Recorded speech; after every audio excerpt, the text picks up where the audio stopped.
أعوذ بالله من الشيطان الرجيم. بسم الله الرحمن الرحيم.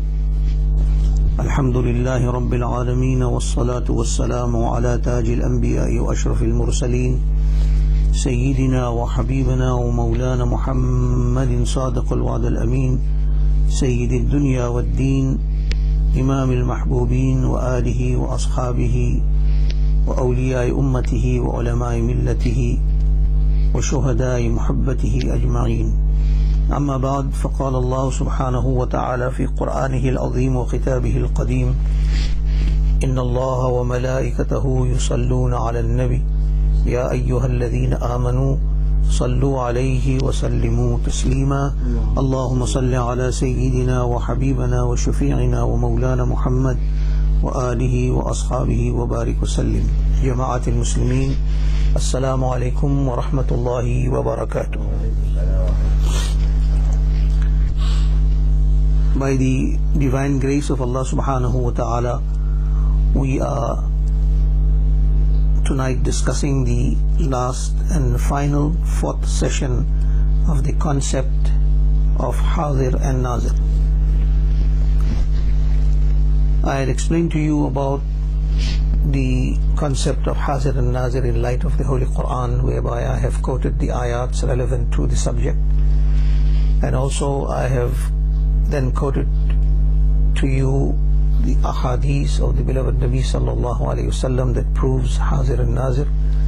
And finally, we will now quote the aqwal of the A'imma, illustrious ulama and A'imma of Deen, the great scholars of Deen who have assisted in the codification and expounding on the beliefs of the Sharia and in the understanding of the Sharia.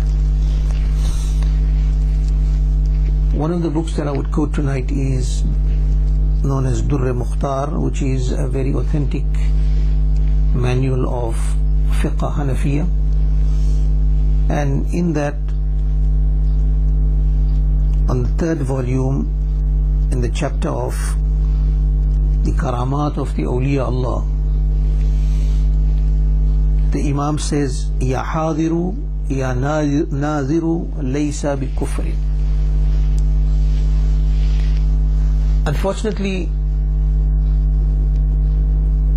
the Ahl Sunnah wal Jama'ah are labeled as mushriks and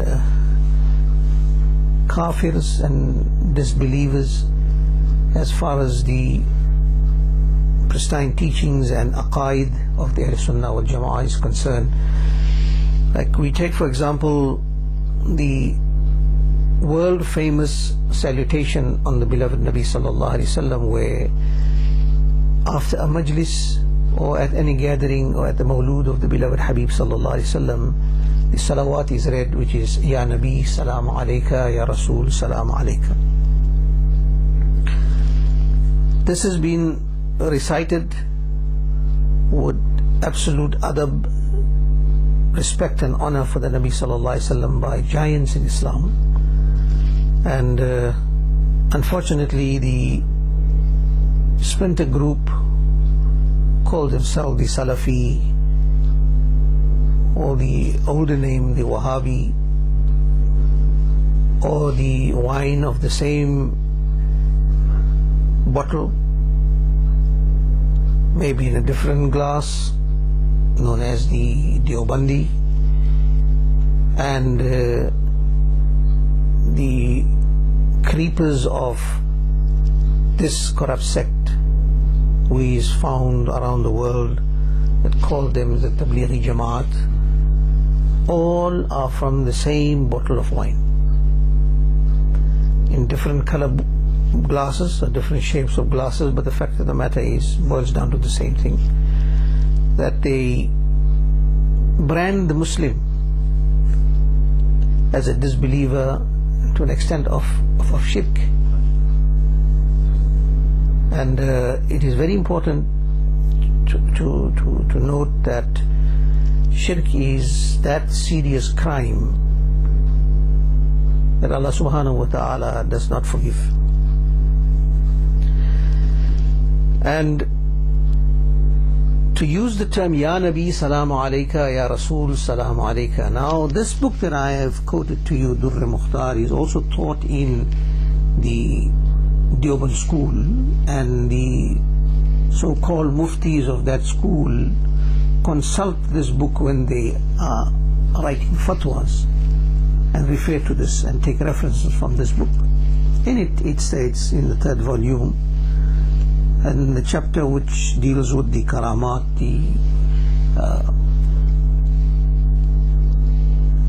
the miracles of awliya Allah, Ya hadiru Ya nadhiru laysa bi kufrin. To say Ya hadir or Ya nadhir is not kufr. This is a ruling of the jurists of Islam. This is no penny, 2-penny, half-baked scholars that go overseas, join an ulum or join a madrasa or join the company of certain scholars for a short period of time, or read a few books and they are now giving fatwas. These are now giants of Islam. They say that Ya hadiru Ya nadhiru laysa bi kufri. To say Ya hadir and Ya nadhir is not kufr. Now, whether you say Ya hadir or nazir, or you say Ya Nabi or Ya Rasul, mean the same thing, because we believe that Nabi Sallallahu Alaihi Wasallam is hadir and nazir, and we have expounded on the previous sessions that this concept of belief in Islam is absolutely correct, and it is one of the beliefs of the mainstream Ahl Sunnah wal Jama'ah, not a splinter group that have created modifications in the deen.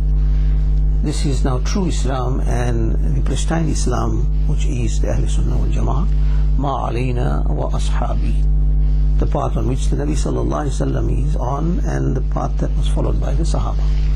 That is the Ahl Sunnah wal Jama'ah. That is us. And many of these groups, the Salafis, call themselves Ahl Sunnah wal Jama'ah. The Wahhabi also calls himself Ahl Sunnah wal Jama'ah. It is actually a deception and misleading the Muslim Ummah, and putting a very lucrative bait when you want to catch a fish. Because they regard us as mushrik, therefore they will come knocking at our doors to give us invitation of deen. No Sahaba in Islam or in history of Islam can give us an example. Nobody can give us an example that a Sahaba went to the door of another Sahaba to knock it and say, please come to our sessions, and we are giving ta'aleem of Islam. Or if you look at the Sahaba, the life of the Sahaba, the conquest of the Muslim Ummah, the Sahaba, tabligh of the Sahaba, they went to non-Muslims. A Muslim doesn't go to another Muslim. The reason why they come to us as the Ahl Sunnah wal Jama'ah, because they regard us as non-Muslims, as mushriks and kafirs. Therefore they come knocking at our doors. We should be going to knock at the doors of those who don't believe. So according to them, we fall in that category, that who don't believe, because of our beliefs. Because of our belief, one of the beliefs is the concept of Hadir and Nazir. So I have dealt with this in detail in the past. However, Allama Shami is one of the Mujaddids of Islam, and a very great scholar, Sayyid Ibn Abidin Ash-Shami radiyallahu ta'ala an. He states that أي لا يقصد الأخبار والحكاية عما وقع في المعراج منه عليه السلام ومن ربه ومن الملائكة. Now the concept of Hadir and Nazir is embedded in your Farz Salah, and unfortunately those who deviate from this fundamental belief are totally ignorant of it. Imam Ash-Shami, right? Now Fatawa Ash-Shami is that important Hanafi school, Hanafi madhab manual that is unanimously used in every Darul Iftar around the world.